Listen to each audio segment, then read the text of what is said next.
आज आपण बोलणार आहोत सम्राट अकबराविषयी. पण तो फक्त एक महान योद्धा किंवा राजा होता का? नाही, खरं तर तो होता एका विशाल साम्राज्याचा शिल्पकार. चला जाणून घेऊया त्याची गोष्ट. फक्त 14 वर्ष. विचार करा, फक्त 14 वर्षांचं वय. आणि अशा कोवळ्या वयात खांद्यावर जबाबदारी आलीये, ती एका अशा राज्याची जे नावापुरतंच आहे. डळमळीत, अस्थिर. तर मग खरा प्रश्न हाच आहे की इतक्या लहान वयात एक मुलगा हे कसं काय करू शकतो? एका मोळकळीस आलेल्या राज्याला तो इतिहासातल्या सगळ्यात मोठ्या साम्राज्यांपैकी एक कसं बनवू शकतो?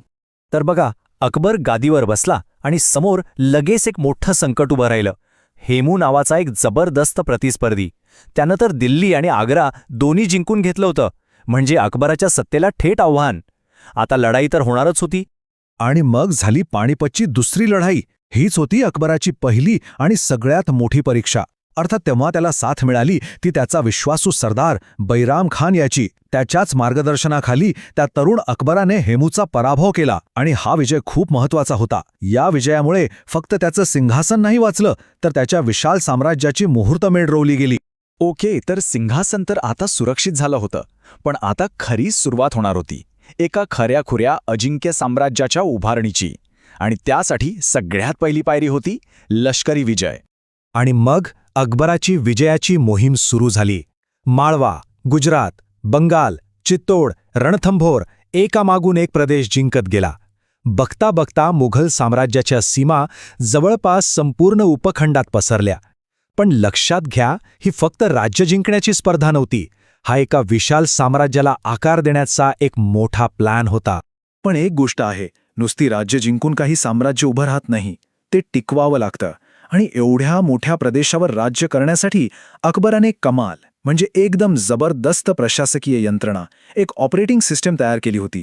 बघूया तरी कशी होती ही सिस्टम. त्यानं काय केलं? त्यानं संपूर्ण साम्राज्याला 15 मोठ्या भागांमध्ये विभागलं, ज्यांना सुभे म्हणायचे, म्हणजे आजच्या राज्यांसारखं. आणि मग प्रत्येक सुभ्याचं जिल्ह्यांमध्ये आणि पुढे स्थानिक प्रशासनात विभाजन केलं. म्हणजे एकदम स्पष्ट रचना. सत्ता थेट सम्राटापासून खालच्या पातळीपर्यंत, अगदी गावागावांपर्यंत पोहोचेल अशी ही पक्की व्यवस्था होती. आणि या सगळ्या प्रशासनाचा कणा होती मनसबदारी पद्धत. ही अकबराची एक भारी आयडिया होती असं म्हणायला हरकत नाही. या सिस्टममुळे काय झालं की लष्कर, प्रशासकीय अधिकारी आणि सरदार हे सगळे एकाच संरचनेत आले. सगळ्यांना त्यांच्या रँकनुसार जबाबदारी दिली गेली. त्यामुळे राजाशी निष्ठा पण राहिली आणि सगळ्यांवर नियंत्रण ठेवणंही सोपं झालं. अकबराला एक गोष्ट पक्की माहीत होती की खरं साम्राज्य जमिनीवर आणि शेतात उभं राहतं. जर शेतकरी सुखी असेल तरच राज्य स्थिर राहील. आणि म्हणूनच त्याने सगळ्यात जास्त लक्ष दिलं ते म्हणजे टॅक्स सिस्टमवर, शेतकऱ्यांसाठी एक न्याय्य म्हणजे फेअर कर प्रणाली तयार करण्यावर. यासाठी त्याने जप्ती पद्धत आणली. यामध्ये जमिनीची तिच्या सुपीकतेनुसार, म्हणजे ती किती पीक देते यानुसार 4 प्रकारांमध्ये विभागणी केली. म्हणजे बघा, जी पॉलत जमीन होती तिथे सतत शेती व्हायची, तर बंजर जमीन म्हणजे पूर्ण नापीक. आणि सगळ्यात भारी गोष्ट काय होती माहितीये? जी जमीन बंजर आहे म्हणजे नापीक आहे तिच्यावर 0 कर, नो टॅक्स. यामुळे शेतकऱ्यांवर अन्याय व्हायचा नाही आणि राज्याला मिळणारा महसूलही स्थिर राहायचा. ठीक आहे, म्हणजे लष्कर झालं, प्रशासन झालं, पण एवढ्या मोठ्या आणि वेगवेगळ्या लोकांना एकत्र कसं ठेवायचं? फक्त कायद्याने आणि तलवारीने साम्राज्य टिकत नाही. त्याला एकत्र बांधून ठेवायला लागतो एक सांस्कृतिक आणि म्हणूया आध्यात्मिक धागा. आणि इथेच अकबराची सगळ्यात मोठी दूरदृष्टी दिसली. त्याने जी सहिष्णुतेची आणि सर्वांना सोबत घेऊन चालण्याची धोरणं राबवली तीच त्याच्या साम्राज्याचा खरा आत्मा ठरली. आणि ही धोरणं फक्त बोलण्यापुरती नव्हती, त्याने प्रत्यक्ष कृती केली. जसं की गैरमुस्लिमांवर लागणारा जिझिया कर त्याने पूर्णपणे रद्द केला. हिंदू मंदिरांच्या बांधकामासाठी सरकारी खजिन्यातून निधी दिला. इतकंच नाही तर दिवाळी, होळीसारखे सण स्वतःच्या दरबारात मोठ्या उत्साहात साजरे करायला सुरुवात केली.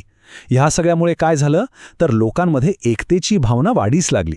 त्याच्या प्रशासनात हिंदूंना किती महत्त्वाचं स्थान होतं याचं हे एक उत्तम उदाहरण आहे बघा. एकूण प्रांतीय अर्थमंत्र्यांपैकी बहुसंख्य हिंदू होते. हे काही फक्त दाखवण्यापुरतं नव्हतं बरं का.